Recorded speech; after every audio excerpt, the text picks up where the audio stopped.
Hi hello, ഇന്ന് നമുക്ക് variety ആയിട്ടുള്ളൊരു മന്തിയുടെ റെസിപ്പി കാണാം കേട്ടോ. വളരെ സിമ്പിളായിട്ട് ഉണ്ടാക്കാൻ പറ്റുന്ന ഒരു മന്തിയുടെ റെസിപ്പിയാണ്. അപ്പോൾ ഇതെങ്ങനെ തയ്യാറാക്കണമെന്ന് നോക്കിയാലോ. അതിനായിട്ട് ഒരു 6 പീസ് ചിക്കന് ഇത്ര വലുപ്പത്തിൽ കട്ട് ചെയ്തിട്ട് നല്ലപോലെ കഴുകിയതിന് ശേഷം വരഞ്ഞു കൊടുത്തിട്ട് മാറ്റി വെച്ചിട്ടുണ്ട്. ഇനി ഒരു പാത്രത്തിലേക്ക് 1/4 കപ്പ് തൈര് ചേർത്ത് കൊടുക്കുക. അതിനുശേഷം ഒരു ടേബിൾ സ്പൂൺ സൊർക്കയും പിന്നെ ഒരു കപ്പ് വെള്ളവും ചേർത്ത് കൊടുത്തിട്ട് നല്ലപോലെ ഒന്ന് മിക്സ് ചെയ്തെടുക്കുക കേട്ടോ.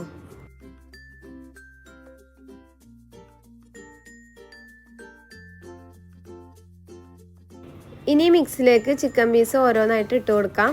എന്നിട്ട് ഇതൊരു അരമണിക്കൂർ നേരമെങ്കിലും റെസ്റ്റ് ചെയ്യാൻ വേണ്ടിയിട്ട് വെക്കണം കേട്ടോ. നമുക്കിത് ഫ്രിഡ്ജിൽ വെച്ചാൽ മതി.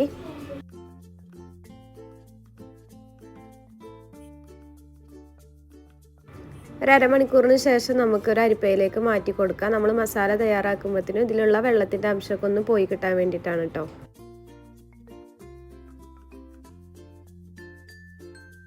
ഇനി ഇതിലേക്ക് ഒരു മസാല തയ്യാറാക്കിയെടുക്കാം. അതിനായിട്ട് 1/2 ടീസ്പൂൺ മഞ്ഞൾപ്പൊടി, പിന്നെ കുറച്ച് കുരുമുളക് പൊടി, പിന്നെ 1 ടീസ്പൂണ് കാശ്മീരി ചില്ലി പൗഡറും 1 ടീസ്പൂൺ മല്ലിപ്പൊടിയും 1/2 ടീസ്പൂണ് മന്തി മസാല ചേർത്ത് കൊടുക്കുന്നുണ്ട്. പിന്നെ ആവശ്യത്തിന് ഉപ്പും 2 ടേബിൾ സ്പൂൺ ഓയിലും ചെറുനാരങ്ങ നീരുണ്ടെങ്കിൽ അതുകൂടി ചേർത്ത് കൊടുത്തിട്ട് ഒന്ന് മിക്സ് ചെയ്തെടുക്കാം കേട്ടോ.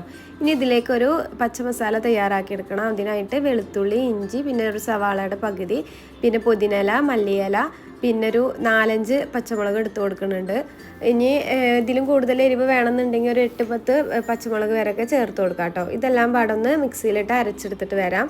എന്നിട്ട് അരച്ചെടുത്ത മിക്സും കൂടി ചേർത്ത് കൊടുത്തിട്ട് നല്ലപോലെ ഒന്ന് എല്ലാം പാടൊന്ന് യോജിപ്പിച്ചെടുക്കാം.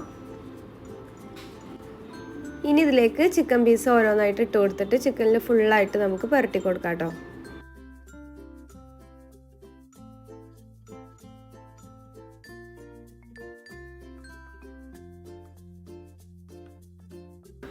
ഇനി നമുക്ക് ചിക്കൻ ഒരു അരമണിക്കൂർ നേരം റെസ്റ്റ് ചെയ്യാനായിട്ട് വെക്കാം. ആ ഒരു സമയം നമുക്ക് റൈസ് തയ്യാറാക്കി എടുക്കാം കേട്ടോ.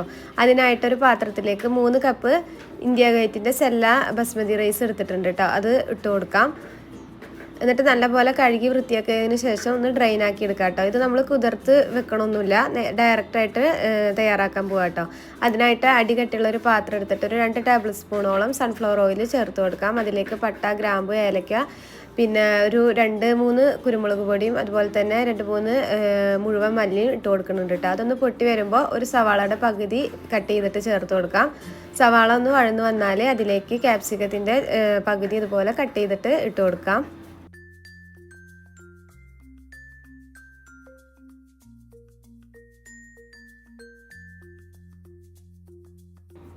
ഇനി നമുക്കിതിലേക്ക് ഒരു ഉണക്ക നാരങ്ങയും അതുപോലെ തന്നെ ഒരു മാഗി ക്യൂബൊന്ന് പൊട്ടിച്ചിട്ടിട്ട് കൊടുക്കുന്നുണ്ട്. പിന്നെ ഇതിലേക്ക് ഒരു 1 ടേബിൾ സ്പൂണോളം മന്തി മസാല ചേർത്ത് കൊടുക്കുന്നുണ്ട് കേട്ടോ. ഇവയെല്ലാം ഇട്ടിട്ടൊന്ന് മിക്സ് ചെയ്തെടുക്കാം.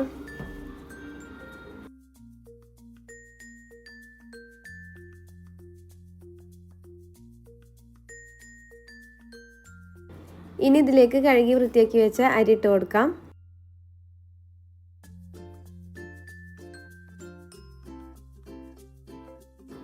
2-3 മിനിറ്റ് നേരം ഇതുപോലെ ഒന്ന് അരി വറുത്തെടുക്കണം. അതിന് ശേഷമാണ് കേട്ടോ നമ്മൾ ഇതിലേക്ക് വെള്ളം ചേർത്ത് കൊടുക്കേണ്ടത്. വെള്ളം ചേർത്ത് കൊടുക്കുമ്പോൾ ചൂട് വെള്ളം തന്നെ ചേർത്ത് കൊടുക്കണം. നല്ല തിളച്ച വെള്ളമാണ് ചേർത്ത് കൊടുക്കുന്നത്. ഞാനിപ്പോൾ ഇവിടെ 3 കപ്പ് അരിക്ക് 4.5 കപ്പ് വെള്ളമാണ് കേട്ടോ ഒഴിച്ചു കൊടുക്കുന്നത്. അതുകൂടി ഒഴിച്ചു കൊടുത്തിട്ട് നല്ലപോലെ ഒന്ന് മിക്സ് ചെയ്തെടുക്കാം. ഈ ഒരു സമയം തന്നെ ഇതിലേക്കുള്ള ആവശ്യത്തിനുള്ള ഉപ്പ് ഇട്ട് കൊടുക്കാം കേട്ടോ. അതിന് ശേഷം മൂടി വെച്ചിട്ട് വേവിച്ചെടുക്കാം.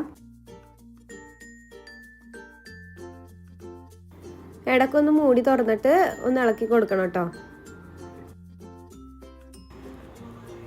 അങ്ങനെ നമ്മുടെ റൈസൊക്കെ ഇവിടെ കറക്റ്റായിട്ട് തന്നെ നമുക്ക് കുക്കായി കിട്ടിയിട്ടുണ്ട് കേട്ടോ. ഈ ഒരു സമയമാകുമ്പോൾ നമുക്ക് ഫ്ലെയിം ഓഫ് ചെയ്ത് വയ്ക്കാം. കറക്റ്റായിട്ട് വെള്ളമൊക്കെ വറ്റി കിട്ടിയിട്ടുണ്ട്. ഇനി നമുക്ക് ചിക്കൻ തയ്യാറാക്കിയെടുക്കാം കേട്ടോ. അതിനായിട്ടൊരു പാനിലേക്ക് 3 ടേബിൾ സ്പൂണോളം സൺഫ്ലവർ ഓയിൽ ചേർത്ത് കൊടുക്കുക. അതിലേക്കൊന്ന് ഓരോ പീസ് ചിക്കനായിട്ട് ഇട്ട് കൊടുക്കാം കേട്ടോ.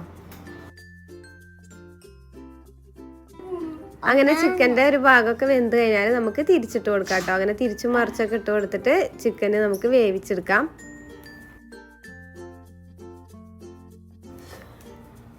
അങ്ങനെ ഇവിടെ ചിക്കനൊക്കെ റെഡിയായി കിട്ടിയിട്ടുണ്ട് കേട്ടോ. ഇനി നമുക്കിത് റൈസിൻ്റെ മുകളിലേക്ക് വെച്ച് കൊടുക്കാം കേട്ടോ.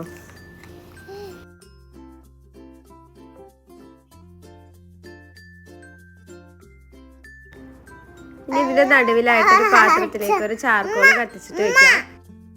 ഇനി ഇതിലേക്ക് സൺഫ്ലവർ ഓയിലോ നെയ്യോ ഒഴിച്ചു കൊടുത്തിട്ട് നമുക്ക് അപ്പം തന്നെ മൂടി വെച്ച് കൊടുക്കാം. ഇനി നമുക്ക് ഈ ഒരു പാത്രം വേറൊരു പഴയ പാനിൻ്റെ മുകളിലേക്ക് വെച്ച് കൊടുത്തിട്ട് ഒരു 20 മിനിറ്റ് നേരം ദം ചെയ്തിടാം കേട്ടോ. ലോ ഫ്ലെയിമിലിട്ടിട്ട് വേണം കേട്ടോ ഇത് നമുക്ക് ദം ചെയ്തെടുക്കാനായിട്ട്. അങ്ങനെ 20 മിനിറ്റ് കഴിഞ്ഞിട്ട് നോക്കുമ്പോൾ അതാ കറക്റ്റായിട്ട് നമ്മുടെ മന്തി ഇവിടെ റെഡിയായി കിട്ടിയിട്ടുണ്ട്. ഈ ഒരു ഗ്രീൻ മസാല ഭയങ്കര ടേസ്റ്റാണ് കേട്ടോ കഴിക്കാനായിട്ട്. ഇനി നമുക്ക് ചിക്കന് വേറൊരു പാത്രത്തിലേക്ക് മാറ്റിയിട്ട് റൈസൊക്കെ ഒന്ന് മിക്സ് ചെയ്തെടുക്കാം കേട്ടോ. അതിന് ശേഷം നമുക്ക് ഒരു പാത്രത്തിലേക്ക് സെർവ് ചെയ്യാം. അപ്പോൾ നമ്മുടെ ഇന്നത്തെ മന്തി എല്ലാവർക്കും ഇഷ്ടപ്പെട്ടു എന്ന് വിചാരിക്കുന്നു. ഇഷ്ടപ്പെട്ടാൽ എല്ലാവരും ലൈക്കും ഷെയറും സബ്സ്ക്രൈബൊക്കെ ചെയ്യാം. നാളെ മറ്റൊരു വീഡിയോ ആയിട്ട് വരുന്നുണ്ട്. Okay, by.